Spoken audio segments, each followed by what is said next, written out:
Good morning, and it feels so good to be here. Exciting weekend as always, especially as the English Premiership is heating up with so much desire on who retains the top spot as we gear up for the Christmas game. Now, Super Eagles building up momentum at AFCON. My name is Mark Otabo. Toyosi is unavoidably absent.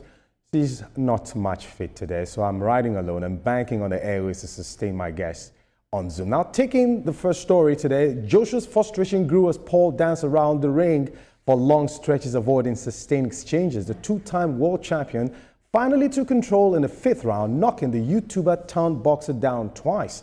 Another knockdown followed in the sixth before Joshua uncocked a brutal right hand to end the contest abruptly at Miami's Kaseya Center. Now, Paul could not beat the count, although the crowd exhaled in relief when he stood up and left the ring unaided. It wasn't my best performance, Joshua admitted. The goal was to pin Jake Paul down and hurt him.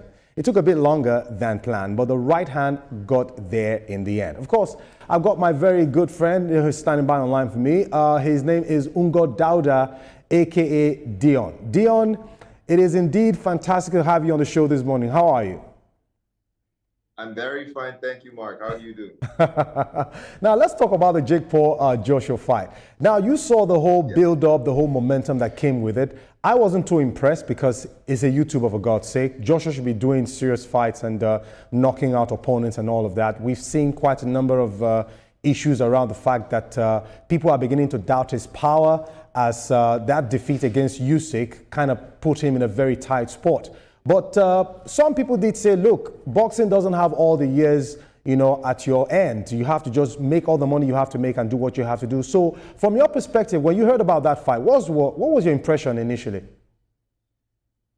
To be honest, I didn't really think it was a fight. I frankly just called it an exhibition in my head. And it was another opportunity for Jake Paul to further promote this idea of him being a boxer, basically using professional boxers to create some sort of profile for himself. I was disappointed that it had to be a personal favorite of mine, Joshua. Yeah.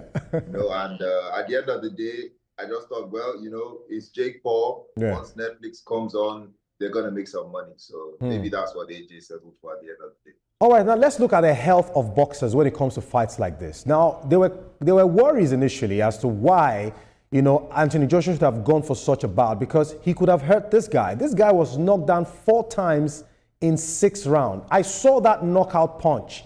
In fact, right now as we speak, Jake Paul's jaw is broken already. So should organizations and associations be allowing this kind of bouts, knowing the health implication and the risk involved, despite the fact that it's a money spin-off?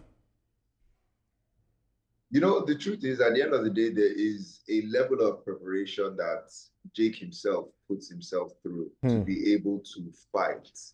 No matter how much you prepare Jake Paul, he will never match up to an Anthony Joshua. Right, absolutely. But at the end of the day, contracts were signed. You put yourself in that situation. By documentation, you're saying, I can handle it. So be able to handle it. Even though, frankly, I don't think that Anthony, gave him those punches as much as he would give a proper opponent.